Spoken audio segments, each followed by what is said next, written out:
बलियापुर गांव में गायत्री नाम की एक लड़की रहा करती थी।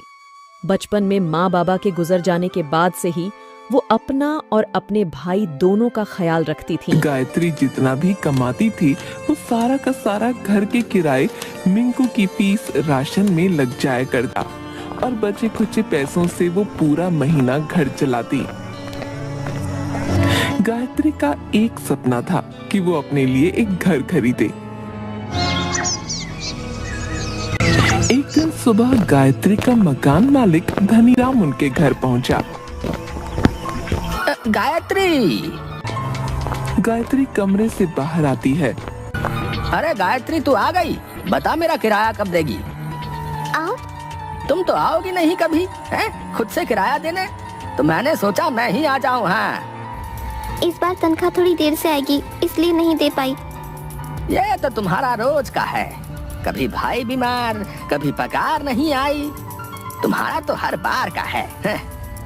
नहीं, ऐसा कुछ नहीं है, मैं आपको किराया दे दूंगी जैसे ही तनख्वाह आ जाएगी। अरे छोड़ो, तुम्हारा जब मन होता है तब किराया देती हो, कभी टाइम से भी किराया दे दिया करो। ये सब मैं जानबूझकर नहीं करती, बस मजदूरी की वजह से करना पड़ता है। अरे तुम तो दुखी हो गई। अच्छा सुनो, मैं क्या कहता हूँ, तुम ऐसा करो, मुझसे शादी कर लो, फिर तुम्हें किराया भी नहीं देना पड़ेगा। ये सब सुनकर मिंकू भागकर बगल वाली दादी को बुला लाता है। दादी भागते हुए गायत्री के घर आती है। क्या तेरा दिमाग तो ठीक है ना? इस उम्र में तू कैसी बातें कर रहा है? अरे शर्म कर, तेरी बेटी जैसी है, इसने बोल दिया ना जैसे पैसे आएंगे वो दे देगी। अब तू जा, मुझे उससे कुछ काम है। अरे ऐसे कैसे? मैंने कहा ना, तू जा। अब तेरे पास कोई काम है कि नहीं जो तू यहाँ आ जाता है? जा यहाँ से। इस बार जा रहा हूँ, अगर अब से किराया टाइम पर नहीं दिया तो घर से निकाल दूंगा, समझी?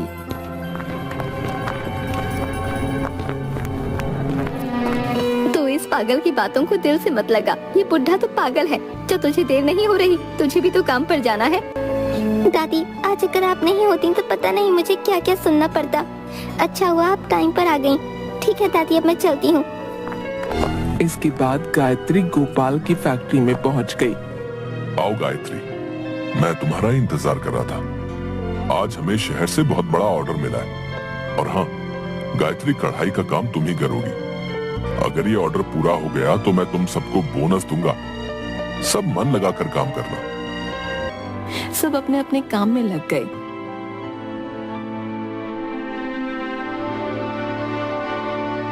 कई दिनों तक काम करने के बाद ऑर्डर पूरा हो गया।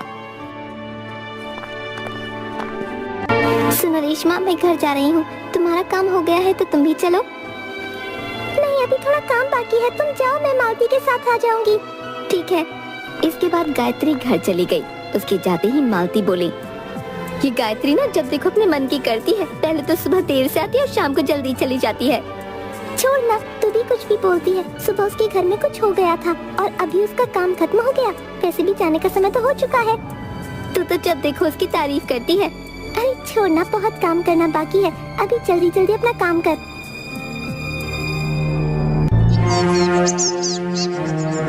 अगले दिन सारा ऑर्डर पैक करके शहर भेज दिया जाता है। 2 दिन बाद जब सब अपना काम कर रहे थे तभी शहर से उस कंपनी का मैनेजर वहां पहुंचता है। कहाँ हो तुम? अरे आप यहाँ कैसे आना हुआ? बस करो ये सब। तुम्हें मैंने कितना जरूरी ऑर्डर दिया था और तुमने क्या किया है? कम से कम भेजने से पहले कपड़ों को देख तो लेते। अब क्या हुआ सर?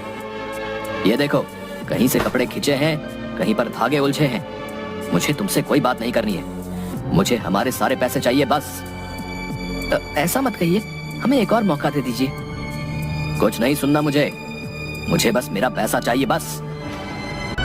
गोपाल बहुत दुखी हो जाता है। वो अंदर जाकर पैसे लाता है और मैनेजर को उसके सारे पैसे दे देता है। देख लिया, आप तो इसकी तारीफ करते नहीं थकते थे और इसने क्या किया? एक काम दिया था वो भी ढंग से नहीं किया। मैं तो कहती हूँ इसको यहाँ से निकाल दो। आज इसकी वजह से पहली बार आपको किसी से इतना सब कुछ सुनना पड़ा। ये कैसी बातें कर रही हो? तुम्हें क्या लगता है मैं क्या ऐसे काम करके भेजूंगी? मैंने कभी भी ऐसा काम नहीं किया, समझी तुम? पहले तो काम खराब करती हो, फिर झूठ बोलती हो। तुम ये सब क्यों बोल रही हो? तुम चले जाओ, तुम्हारे जितने भी पैसे हैं वो मैं दे दूंगा। आज से पहले किसी ने भी मुझे मेरे काम के लिए इतना बेइज्जत नहीं किया। आज मुझे पहली बार ये सब सुनना पड़ा। तुम चली जाओ बस। मन से वहां से चली गई। गायत्री गांव के तालाब के पास जाकर बैठकर रोने लगी। क्या हुआ गायत्री, तुम इतनी दुखी क्यों हो? क्या हुआ बच्चे? दादी, जो ऑर्डर हमारी फैक्ट्री में आया था उसे किसी ने खराब कर दिया और सब कह रहे हैं कि वो सब मैंने किया। आप तो जानती है ना दादी, मैं ऐसा गलत काम कभी नहीं कर सकती। हाँ मैं जानती हूँ, तू चिंता मत कर, सब ठीक हो जाएगा। आज अगर माँ और पापा जिंदा होते तो मुझे ये सब नहीं सहना पड़ता। ऐसे मन उदास नहीं करते बेटा, कभी कभी समय बदलने में वक्त लगता है। जानती हो सबसे ज्यादा जरूरी क्या है? ये समझना कि एक दिन सब ठीक हो जाएगा। इसलिए आराम से घर जाओ, देखना तुम्हें जल्दी कोई काम मिल जाएगा। दादी मुझे खुद की चिंता नहीं है, मुझे मिंकू के लिए डर लग रहा है। बिना नौकरी के मैं उसकी देखभाल कैसे करूंगी? तू चिंता मत कर बेटा, सब ठीक हो जाएगा।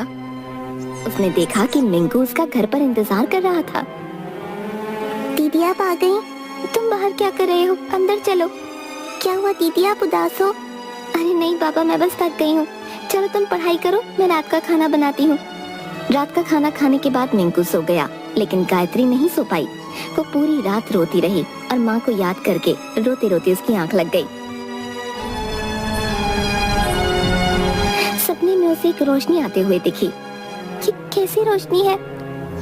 मैं हूँ गायत्री, रो मत बेटा। आज के बाद तू कभी दुखी नहीं रहेगी।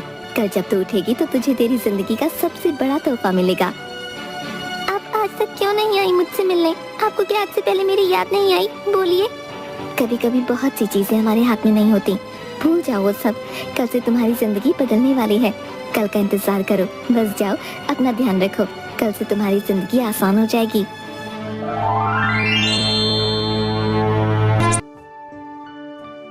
अगले दिन जब गायत्री उठती है तो सामने एक डिब्बा देखती है। वो उस डिब्बे को खोलती है और देखती है उसमें एक सुई है। माँ ने तो कहा था कि वो कुछ ऐसा देंगी जिससे मेरी किस्मत बदल जाएगी, पर ये तो सुई है, इससे कैसे मेरी किस्मत बदलेगी? ये सब मेरे साथ ही क्यों हो रहा है भगवान? क्या तब से बकबक कर रही हो? सुबह सुबह उठा दिया, अभी तो मेरा सपना पूरा भी नहीं हुआ था। तुम बोल सकती हो, अपनी तरह समझाए क्या? जब देखो रोती रहती हो। मैं हर टाइम नहीं रोती, समझी? हाँ हाँ छोड़ो भी। दीदी तो बड़ा मजेदार है। तुम्हें पता है तुम्हारी माँ तुम्हारे लिए बहुत परेशान होती है, इसलिए उन्होंने मुझे भेजा है तुम्हारे लिए। आज की बात रोना मत, वरना मुझे बहुत डांट पड़ेगी। चलो अब बहुत काम करना है। सबसे पहले आज हम दुकान से कुछ कपड़े खरीदेंगे, उन पर कढ़ाई करके उन्हें कल बाजार में बेच देंगे। मेरे पास तो पैसे ही नहीं है, मैं कपड़े कैसे खरीदूंगी? कोई बात नहीं, वो सब मैं देख लूंगी। तुम्हें बस उन कपड़ों में कढ़ाई करके तैयार करना होगा और कल हम बाजार में उन्हें बेचने जाएंगे। पर इतनी जल्दी मैं सारे कपड़े कैसे तैयार करूंगी? उसके लिए मैं हूँ ना, तुम बस मन में सोचना, बाकी काम मैं कर दूंगी। तब तक वहाँ पर मकान मालिक पहुँच गया। अरे ओ गायत्री, अरे किराया कब तक दोगी? बोलते बोलते थक गया हूँ मैं। ये फिर आ गया, हर बार दीदी को परेशान करता रहता है। अच्छा ये बात है, आज की बात नहीं करेगा। कैसे? तुम बस देखते जाओ। इसके बाद सुई उसे परेशान करने लगी, उसे इधर उधर बहुत ज्यादा चुभने लगी। अरे ये क्या? अरे अरे रोको कोई इसे। अरे हे भगवान, ये क्या हो रहा है? ये कहाँ फंस गया मैं? सब हंसने लगे। आज तो बड़ा मजा आया, कैसे नाच रहा था। तुम तो बड़े कमाल के हो। बोला था ना मैं कुछ भी कर सकती हूँ। चलो हमें बहुत सारा काम करना है, कल सुबह हमें बाजार भी तो जाना है। तुम्हें जादू देखना है मिंकू? हाँ मुझे देखना है। तुम सब अपनी आंखें बंद करो।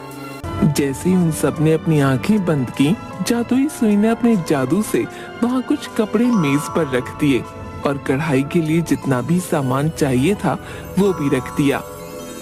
घर पर पैसे ना होने की वजह से घर में खाने के लिए ज्यादा कुछ नहीं बचा था। दीदी भूख लगी है। गायत्री जैसे ही किचन में गई उसे पता चला। खाना तो बहुत कम है, इतने में कुछ नहीं हो पाएगा किसी का। अब जैसे ही जादुई सुई भी किचन में जाकर देखने लगी कि खाने के लिए कुछ भी नहीं है, तो वो अपने जादू से सारा राशन भर देती है और बहुत सारा खाना जमीन पर लगा देती है। इतना सारा खाना, आज तो बहुत मजा आएगा। जल्दी जल्दी खा लो, उसके बाद हमें काम भी करना है। सब के सब भरपेट खाना खाते हैं। खाना खाने के बाद सब के सब काम करने के लिए मेज के सामने खड़े हो जाते हैं। इसके बाद गायत्री अपने मन में जो जो डिजाइन सोचती है, जादुई सुई वैसे ही डिजाइन कपड़ों पर बनाने लगती है। रात तक सारे कपड़े तैयार हो जाते हैं। आइए आइए, यहाँ देखिए कितने अच्छे अच्छे कपड़े हैं। ऐसी कारीगरी आपने कभी नहीं देखी होगी। देखना बिल्कुल मुफ्त है, जो भी आएगा खुद को निराश नहीं पाएगा। एक बार जरूर आइए। दो औरतें आपस में बातें करते हुए, चलें क्या एक बार देखते हैं ना कैसे कपड़े हैं, देखने में क्या दिक्कत है, अब चलो ना। दोनों की दोनों गायत्री के सामने आ जाती हैं। आइए ना, ये देखिए। अरे ये तो कितना सुंदर है, तो देखना। अरे हाँ, ये तो बहुत सुंदर है। ऐसा करो, मुझे एक जोड़ी दे दो। धीरे धीरे वहाँ के सारे कपड़े बिक गए। कैसा गया आज का दिन? आज का दिन तो कमाल हो गया। इतने सारे लोग थे कि सामान कम पड़ गया। पता है उन्हें हमारा काम बहुत पसंद आया। वो बस मांगते ही जा रहे थे। हमें बस आगे भी ऐसी ही मेहनत करनी होगी। गायत्री दिन रात मेहनत करने लगी। कुछ महीनों में गायत्री ने अपने लिए एक दुकान खरीद ली और उस दुकान से जितनी भी कमाई होती उससे गायत्री ने एक घर खरीद लिया। तीनों वहाँ खुशी से रहने लग गए। एक दिन गायत्री की दुकान पर एक औरत आई। आपका नाम गायत्री है क्या? मैं आपका काम देख सकती हूँ? हाँ जी बिल्कुल।